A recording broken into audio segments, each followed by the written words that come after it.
Welcome to the show. Welcome to the show. Welcome to the live show.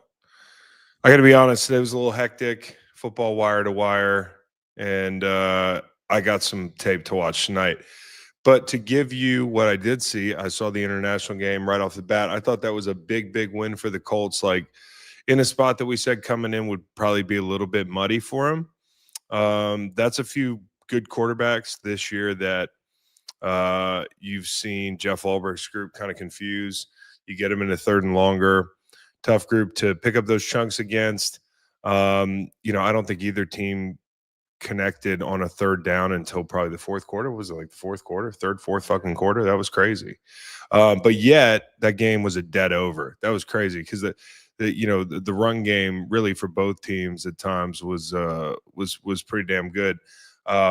Jonathan Taylor is in the MVP conversation, which to give that consideration to a running back is kind of like winning the MVP for a running back, if that makes sense, because they just don't win it. It's not really an award you think about running backs as being, but I thought they could have gotten whatever they wanted on the ground with Jonathan Taylor, and they did in the second half.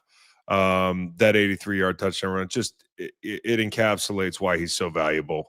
He's the home run threat, a la Saquon Barkley. You load the box, you try to take care of him at the line of scrimmage, and if he breaks two tackles, he's gone because even at his age, I think he probably still runs 4.4. It's just he's one of a kind, and that was an incredible performance from him. Also, a gutsy performance from Daniel Jones, right? Like, he's got blood in his mouth. It looks like he's been sipping on some Kona Ice, tiger's blood. And when his other people bleed, it like kind of looks cool. He just looked like he had a bunch of fucking blood in his teeth. But that was a gutsy win for the Colts. I mean, you talk about like everything that went on this week for them, distraction of Sauce Gardner coming in, getting him onboarded. I thought he was great in this game in spots like, they didn't really go at him per se, but I thought the ball found him on a third down at one point. He almost had a pick. Great break on the football. But I think the immediate effect of Sauce Gardner in this game is more man coverage. I don't know if my eyes deceived me, but it felt like they played man coverage half the game. And, I looked it up and it said 45% cover one. But that almost like seemed like a typo. It was like almost like it's too high. To jump from like around 20% cover one on the season, and Anarumo, they run a multitude of stuff, but like the immediate return on investment without Charvarius Ward out there is like, we're going to man people up. Now, I do think it had something to do with the fact they're playing the Falcons. And we said this last week, if you man up Michael Penix because of kind of the passer that he is at this stage in his career. And I knew I said this Thursday. I got mad at my own people because I was like, it got clipped and everything and we made it a social, but like, I was like, is Michael Penix the guy? And it's always early to ask that question, but I asked that question because I don't know that Raheem Morris lasts the season, depending on how Arthur Blank views this stuff. The Falcons are so inconsistent. That's the tantalizing thing about this roster and this team. If there's a change at some point, he's not somebody's pick anymore. He is a first rounder. They're going to give him a lot of time, but I'd like to see him be further along than he is right now. I think when you man this guy up, and today was evidence of that, 6 of 14, 61 yards and a 56% rating. So just not very good. And the tape backs it up. He's just not precise enough. And at times he really lets balls kind of get away from him.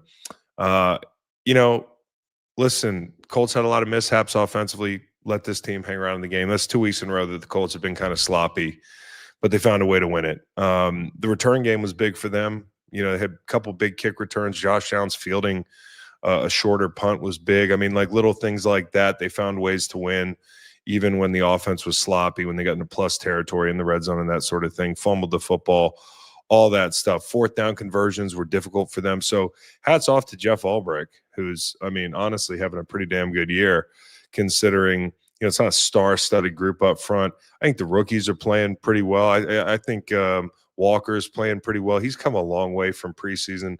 So just kind of all over the map here. But I'll give you one more big one was for the Colts, Tyler Warren, they have found somebody special in that guy there. To go to him on 4th and 2, I think it was in overtime. I mean, that ball, it's honestly like the way that Rodgers should use Darnell Washington. Just the catch radius on this guy's insane. Now, I'm not likening two players to one another. One is an athlete. I mean, when I talk about Warren being Gronky, I mean, it's just the sheer size of the guy. Like, he is the closest thing to Gronk I've seen since Gronk, if that makes sense. Unless I'm forgetting somebody, the guy is, from a frame standpoint, so tough to maneuver around at the catch point. And then he has the athleticism. He's got a little basketball player in him. Give him the ball, hand him the ball. He'll get in the Wildcat. So modern offense with kind of a Gronky dude and is a lot of fun, especially when you've got a bunch of big receivers outside and everything that Indianapolis can do to affect you. So I just thought, they're not always going to be perfect for the Colts. And this is the Falcons, man. This year they've made a couple quarterbacks look kind of bad, and they made Daniel Jones look bad for a while, but they found a way to win because that's a very good football team. And that's the strength of having a good football team. It's not all about the quarterback, right? We so often boil everything down to quarterback narratives, but they don't need Daniel Jones to be a top 5 quarterback. They need him to be a top 10 quarterback.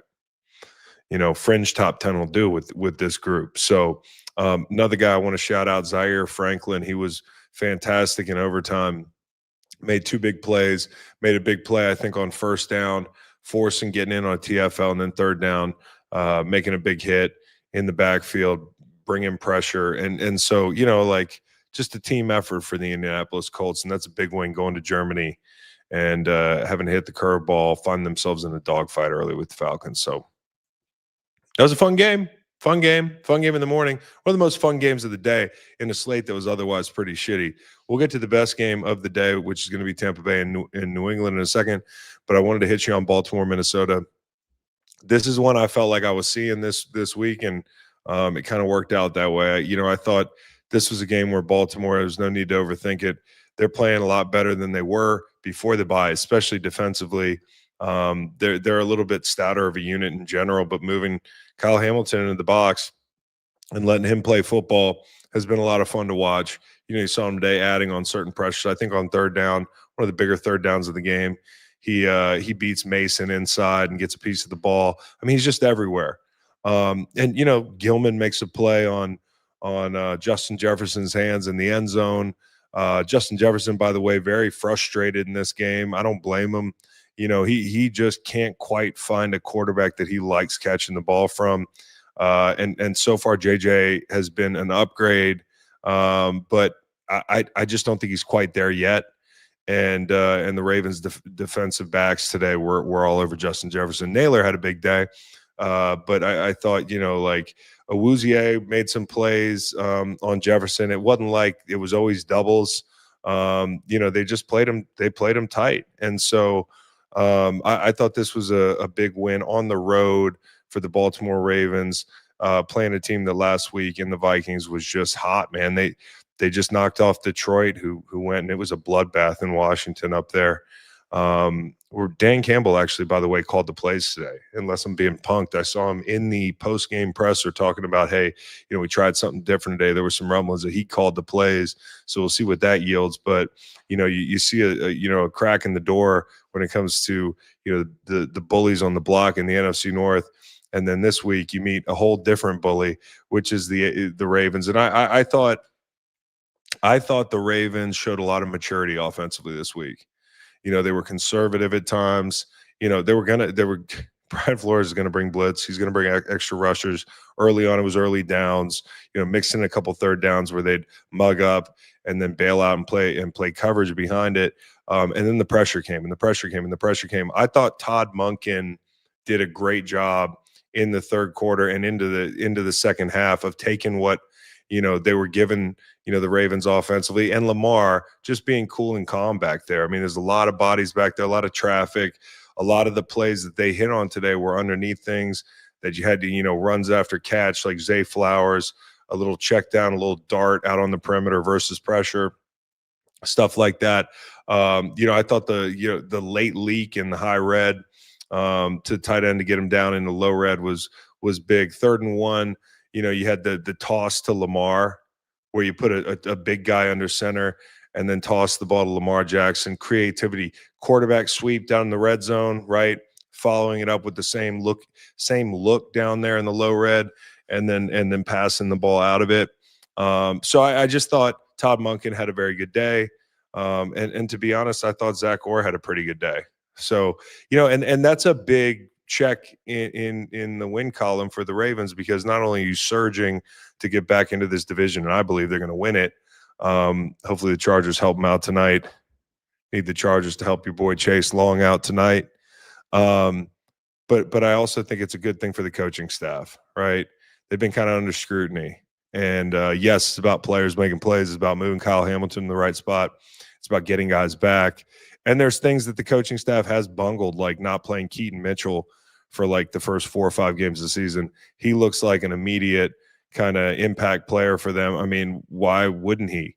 If you've watched Keaton Mitchell play, he got some looks today and looked really good in the process. But, the point being, to go into Minnesota's house like that and play a pair of coordinators who I think are 2 of the best in the entire league. When you look at Kevin O'Connell and you look at Brian Flores, and really to outduel them, I thought that was awesome. Lamar only took 1 sack. That's big on the road, going up there and playing, taking 1 sack. A far cry from the last time they saw a really blitz-happy team that I remember that had success against them in Detroit. Shepard brought a ton of pressure in prime time, and if you remember, Lamar was a little bit off kilter. I think they found different ways to do it this game. I do want to shout out Van Ginkel. I talk about him a lot, but this defense just looks a lot better with him in it. Minnesota, I know they have aspirations beyond this Sunday, right? So we'll talk about going forward for them. JJ just has to continue playing well, but the defense, or JJ has to continue improving. But the defense, to me, got a lot better when Van Ginkel came back in the game. You can see in situations where, Lamar's trying to, throw the ball out to the perimeter. There's like an RPO that got kind of messed up. He steps in the window. He bluffs like he's rushing and steps into the window on a 3rd down when you've got pressure on. He's just a very smart player. I love watching him play, chasing Lamar down in the red zone. One of my favorite players to watch, actually 2 of the league's premier Swiss Army knives playing in that game, Kyle Hamilton, and I would put Van Ginkel in that category of being an elite Swiss Army knife. So JJ got to play better. 3 picks, a couple arm punts. And I thought, we can't talk about Minnesota without the penalties. A ton of false starts today. How do you do that at home? That's home field advantage is supposed to dictate that doesn't happen to you. And it happened all day. And you wonder if it's a cadence issue or, it's operations issue. But just sloppy. You can't expect to beat a team like that doing that at home. I like some of the throws he made early in the game, but as the game went on, they were just a little off kilter. And I thought at times, like coming out of the half, this is the worst. You want to talk about middle 8. Before the half, they get the ball and punt it with under a minute to go. I think they eat up like a couple seconds off the clock, give it back to Baltimore, who goes down and kicks a field goal, right? And then out of the half, I think you had the fumble on the kickoff return. Maybe not right out of the half, but it was an ugly, ugly sequence for them. The false starts, the fumbles, the 3rd and 1. A lot of those money downs, Minnesota didn't do a good job on. The 3rd and 1 that turns into a pick, kind of playing with your food there. I know it's shot territory, but Jefferson falls down or whatever it was, but a lot of those 3rd and shorts, 4th and shorts, they just didn't bring their A game. I think they had a 4th down that they're off the field on a penalty. They don't get it anyways. So just not great for Minnesota. And this is a crazy league. Week to week, teams play up and they play down. And that's what happened in Minnesota this week. They played their best game last week. And the opponents, as I talked about last week in Detroit, helped them out by playing like shit. So Tampa, New England, this was the biggest game of the day. I thought just the Patriots deserve our respect, everyone's respect now. And, I was kind of like put my toe in the water on this thing. I thought the Bucs would find a way to win this game and to go down there on the road. Although I will say this, there's a lot of snowbirds down in that fucking state in Florida. And at times I was wondering, like, the crowd noise was kind of funny. Pats fans travel well, and they also live in Florida, dude. I saw some old ladies with New England t-shirts and suntans in the stands. So there's some locals there, but I thought they traveled well. I thought they kept their cool. The Patriots did in big spots early on. It was raining a little bit. It felt like Tampa was controlling the damn weather, like it was a Truman Show. And they ended up just overcoming some of those drives that look like, is Drake not perfect today? And he wasn't, but he found a way to improve as the game went on, and the weather cooperated for him a little bit. At times I was like Googling his hand size and shit. I was like, what's going on here, dude? Like, is he, but no, he's the same Drake Maye. Just a couple bad 3rd and longs early in the game where Tampa had him behind the sticks, but I thought he was great down the stretch. Didn't bite the cheese after the game. They're chanting MVP in the stadium. Another New England fans have taken over Raymond James thing. He didn't bite the cheese, and he was like, I think they might be talking about Baker the whole thing. But at this point in the season, he probably would be the MVP, considering what he's doing with who he's got. I haven't seen the Bills game yet, and this is very topical because it is an AFC East game. And I think at this point, like, New England's in the driver's seat. But Josh loses Kincaid today, and that's the result. You got to do more, even if you don't have as much outside. Even if your team's depleted. I think New England coming into this season, most people were like, I don't know, the wide receiver room might kind of hold them hostage, and they found a way to work around it by having answers versus the blitz. That's one way, and they had answers all day today versus the blitz. We talked about it at length coming in the game. Todd Bowles, early downs, 3rd downs, and really facing off with one of the best, brightest young quarterbacks in the league who's done a great job against the blitz. And he did that today, especially early. You talk about, like, in the first half, let's see if he can handle the blitz. He's 4 of 6 for 120 and a touchdown with 150 passer rating, basically. Drake Maye shred the blitz. And, there were 3rd downs late, 3rd mediums, 3rd and longs, back-breaking 3rd downs where they just had answers. And going on the road for a young quarterback and converting in big spots is just, it's, I don't know what the word would be. It's if you're a New England fan, this thing is real. Your guy's real. And the team is real. The team is real because they've got a really solid defense, right? We talk about this a lot, that front four. And yeah, they gave him a 50-yard rusher today and all that, but whoop-de-doo. Christian Gonzalez, I know Ibuka, had a bunch of yards and that sort of thing, but it felt like in key spots, the coverage was great, including at the end of the game on 4th and 3, not banking Cade Otton.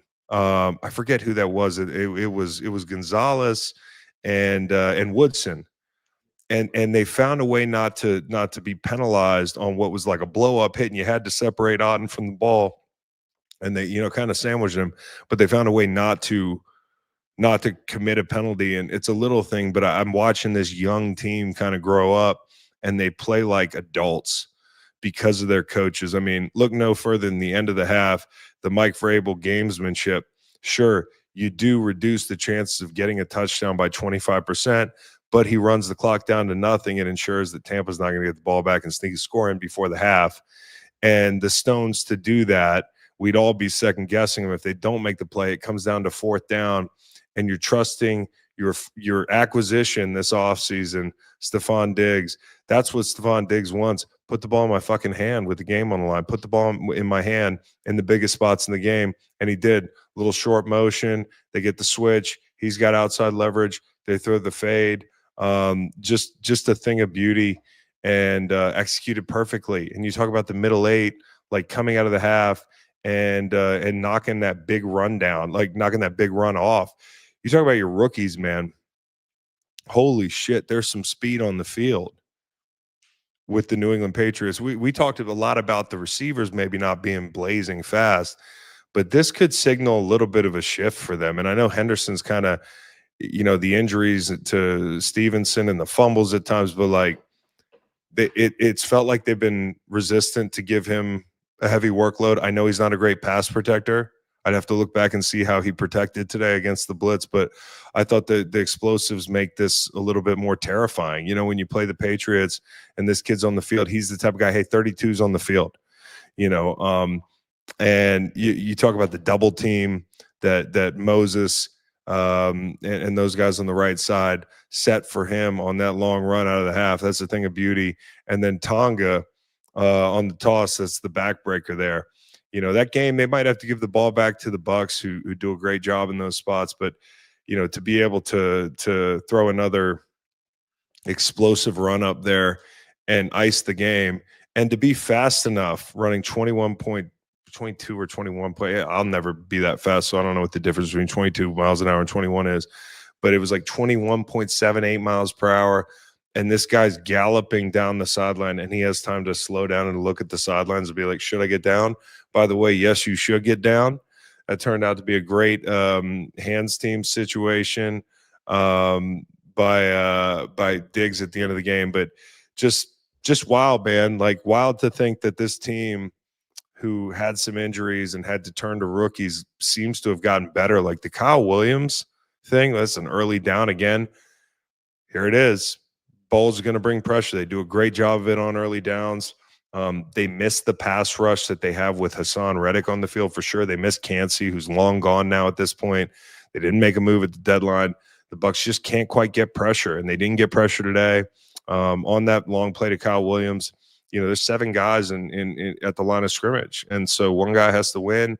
They sneak the crosser behind Tyke Smith, and you got man coverage, and I mean that's a different gear, dude. So to have those guys on the field, like, we'll see where you go from here, but that's pretty impressive for New England. It's got to be gratifying. Your coaches, you got answers for the blitz. Your time management's fantastic. Your defense is motivated. They're playing clean. And in the biggest moments, you were nails on the road. I mean, 7 straight at this point for the New England Patriots. Take a fucking bow. Take a fucking bow. Unbelievable. And for the Bucs, they're not dead. I love the Bucs. They're not dead. That's a very good team you just lost to. Newsflash. Now the Pats are starting to be a barometer for certain teams, but I don't think the Bucs were really going to know who they are until they're fully healthy. I just don't. And I still think they're going to struggle defensively in some spots. I think Todd Bowles is a great coordinator to keep the points down the way he has at times. You can really see by, adding those man corners that they were able to add this offseason, that at least it gives them a fighting chance in some games that the offense has let them down in so far. And how much of it is losing Liam Cohen? At this point in the season, you've got 8-9 games on the new coordinator. I think part of it is losing your weapons and Godwin and Evans and Irving. Think about all the guys they lost. They got Gedeke back today. But geez, how much can you do? They don't really get any tight ends outside of Otten involved. Sean Tucker's a nice player. He's definitely a guy that's good to have when you have injuries in the backfield. But like, they just don't have a ton of guys that scare you in their current form. Tez Johnson's doing a nice job filling in. And this is a hot take. I've been saying this all year. Baker's playing well, but he's not playing like he's had the really high highs. So it gives people the impression like, man, he's playing an MVP level. I get it. And I love Baker, but there is enough sloppiness to this offense in its current form that if they don't get guys back, and this is what they look like, they look more like a one and done than a contender. And I hate to say that because I love the Bucs, but in their current form. Now, if they get Irving back, if they get Godwin back for more than a game at a time, if they get Evans back at some point here, and there's a lot of ifs, I think they're fucking scary. I mean, I think the Patriots are a very good team, and that was a 21-16 ball game for a very long time. They stood up in the red zone, picked Drake Maye off and that sort of thing. Like, that's a tough team. They'll be back. But the Patriots are a very good team right now in this form, right at this moment. And they're better than the Bills right now at this moment. I know the Bills went to Kansas City and we got really excited about that matchup. But you know what the interesting thing about the NFL this year is? It might not be about how the Chiefs play. It's this thing kind of wide open. So the Bills might have made up some ground, and I know they beat them every year in the regular season, but there's reason to believe that matchup swung their way a little bit for some very subtle reasons. But it might not matter if you can't beat the Patriots, if you can't win your division. I can't wait to see that second game. That's going to be wild. I don't have to look at the Bills game. No, they sleptwalked today. But talk about another team. If they don't get guys back, if they don't get healthy. So, anyways, that is that. I mean, there's some other games today. I thought I had one eye on the Bears game. Good for the Bears. Good for the Bears. Good for Caleb Williams. Bad for the Giants, who have now blown like a 50-11 fucking 10-point leads in the second half this year. It's a bad deal. You wonder why. Oh, yeah, because the secondary is not great. Oh, yeah, because the scheme's not great. And I look forward to looking back at that game. Caleb had some real rips off platform. He always does. My take on him is he might not be an elite quarterback at this point in his career or yet, but boy, does he make some like elite, cool looking fucking plays for whatever that's worth. I mean, watching him throw the ball is a lot of fun. They did it in the snow today. It was also beautiful weather in Chicago. My side tonight, people are asking what my side tonight is. My side's the Chargers, guys. It's a perfect spot to fade the Steelers after that big win, which now feels like 30 years ago. And there's Antonio Gates dapping up Mike Evans. Antonio Gates, super cool fucking guy by all accounts. Rocking the denim shirt tonight. It's good to be Antonio Gates. Hey, listen, yeah, if it's not too late, bet the Chargers. If you don't want to, no big deal. You don't have to. I sure hope they win, though. Over, under. I gave out the under, but in true, I'm so scared of totals right now because it feels like to me there was a point in the 4 p.m.s. It was at 5:30 in the 4 p.m.s. The score of those games, and this is a good thing to bring up, is the Seahawks. 5:30 was 78-3 between the good teams and the bad teams in the 4 p.m. windows. There were two plays. I think the Matrix glitched at one point in that Seattle game because the same fucking play happened twice and it ended with Tank Lawrence scoring a touchdown. Do you remember when that stadium was that Quest Field? What is it now? That was CenturyLink. Now it's Quest Field. Lumen Field. They make up your minds. Fucking hipsters. But I love this Seahawks team. You know I do. Boy, I thought there was too many points with the way the Cardinals were playing. No, it wasn't. It doesn't help when you give up 2 touchdowns on offense in the first half and you can't punch the ball into. That third quarter was crazy. For a second there, I thought we'd have a game, or at least the cover was in play for the Cardinals. But the Seahawks defense, there was at one point one of the role players made a play. Of course, the Chargers start the game by kicking the ball out of fucking bounds. Great job, buddy. He's been sitting around the hotel all day, just eating, playing video games. Everybody else is studying or sleeping because they're tired because they play football for a living. This guy trots out and kicks the ball out of bounds. That's how we start our Sunday night. But the Seahawks, man, like everybody on that defense plays well. Everybody on that defense plays well and makes plays. I think Mike McDonald might end up being one of the dudes. I mean, he's already well on his way to being one of the dudes. And for Seattle, let them get home field advantage and you will be sorry. Let them get home field advantage, you will be fucking sorry. Because that place is hell to play in. And in the start of McDonald's tenure, they were not great at home. And now all of a sudden, they're starting to jump people at home in the first half and then put it in cruise control. And they were able to run the ball a little bit better today. I'll be interested to look at the All-22 to see how much the Shaheed presence changes the way, defenses play this group. Well, at least John Gannon, how he played this group, because, one more weapon makes them scary. You just saw the way Dallas looked against that defense the other night at home. I mean, Seattle uses the whole field. I mean, and they played fast. And you know what? Anytime I'm on the under, and I threw a couple on the under, wasn't seeing the board. It happens. And then I turn the game on and I hear Kevin Harlan's voice. I'm like, dude, no, it's not going under anymore. This is he's here to call a game that's going way over. And he did. Anyways, that's that. The Rams are wagging. The Hawks are wagging. They play what next week or the week after or something like that. That's going to be a slugfest, boy. Slugfest. I like the Hawks. I almost wish the Hawks didn't look so damn good today because I think the Hawks win that game. But we'll see. All right, y'all. Enjoy this game. Let's go Chargers. Go Chargers, go. Jarrett Rice, I've been tailing you guys a good amount this year. Thanks for your service. Thank you for betting the board, man, because honestly, what's our record now? Not today, but we were like 20 games over 500 or something like that. As of Thursday. So picking 5 a week. We're at 19 now. That's not negligible. Nope. Just tail backdoor cover. Yeah. Yeah, backdoor cover comes out on Saturdays. I love y'all.